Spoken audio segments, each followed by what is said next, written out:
The specific purpose of this speech is to persuade my audience that Bigfoot exists. All right, what do you think the statistical probability is that Bigfoot exists? Anybody?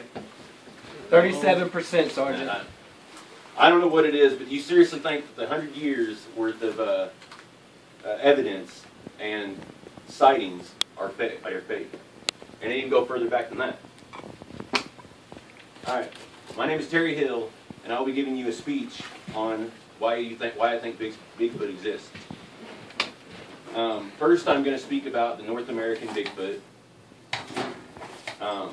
Secondly, I'm going to speak about the different names of Bigfoot around the world. Lastly, I will be showing you some physical evidence such as foot cast and like pictures from the video. Alright, the first thing I want to speak about is the North American Bigfoot, known as the Sasquatch. He is one of the most elusive creatures in the world, and when you think you found him, he just goes back into the bushes, hides. As a matter of fact, there was footage on Finding Bigfoot the other day where it's like called the brown footage, and he was like behind a tree, and you could see him, and then he stepped right into the bushes. Now I don't know. You guys can go ahead and say it's fake if you want. All right. Secondly, I will be speaking about his cousins in other countries. In China, he is known as Wild Man. In Oceania, he is known as Orang Pendek. In Australia, he is known as Yowie. And in Nepali, they are known as either Yeti or Abominable Snowman. Alright, this one's actually in the States, but it's in Florida, and they're known as either the skunk ape or the swamp ape. My bad. Alright, third I'm going to share 3 different eyewitness accounts of Bigfoot. And they're all taken in southern Illinois, which is where I'm from. The first one happened, first let me go back.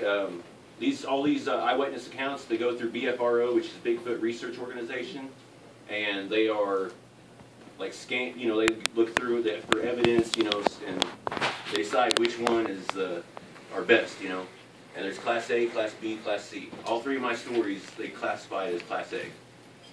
All right. So the first one, it happened in Sandoval, Illinois, which is only 10 miles away from where I lived. All right. In October of '89, at 4 p.m., there was a guy hunting. He hunted for 3 hours, and whenever he got done, he was heading back to his car, and he heard a loud noise from behind him, so he turned around. He didn't see anything. He kept on walking. And then he heard the loud noise again, turned around, and he seen a beast. All right. And he said that this creature was dark brown in color, 6 to 7 feet tall, and he couldn't see his face very well, but he said that it was a lighter color than what his body was. And as it left, it made a low-toned groan. The second one I will talk about is a motorcyclist who actually had a sighting of him, and she drew up a little sketch of him, right? Everybody see it? You gonna pass it around? So everybody can see it? Alright, and this one happened in Kellerville, Illinois, on the 22nd of June, 2013. She was riding her motorcycle near Siloam Springs State Park in Illinois.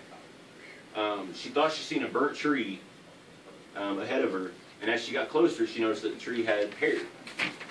So she looked the creature up and down, and she was shocked. It looked similar to a man, but its body was more muscular, and his hair was like 2 to 3 inches long. Oh, and his head and face was gray and white. All right, and his head was like touching his shoulders, so he basically had no neck.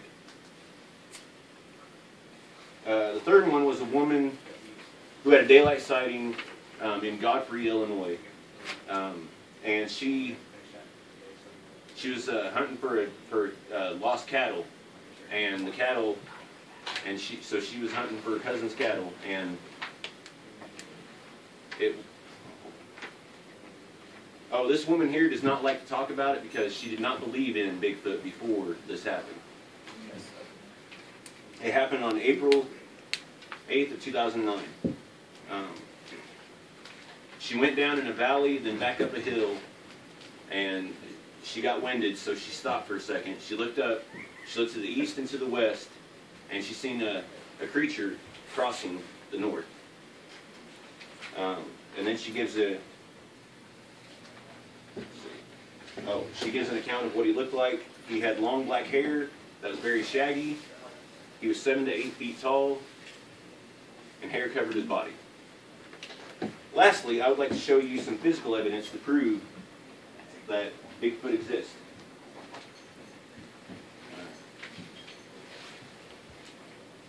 All right, here's a foot cast taken of a Bigfoot, and it's compared to a human foot. Pass that around. And here is a Bigfoot with like a ruler measuring his foot. Pass that around. And this is actually this is called the Jacobs photos, which in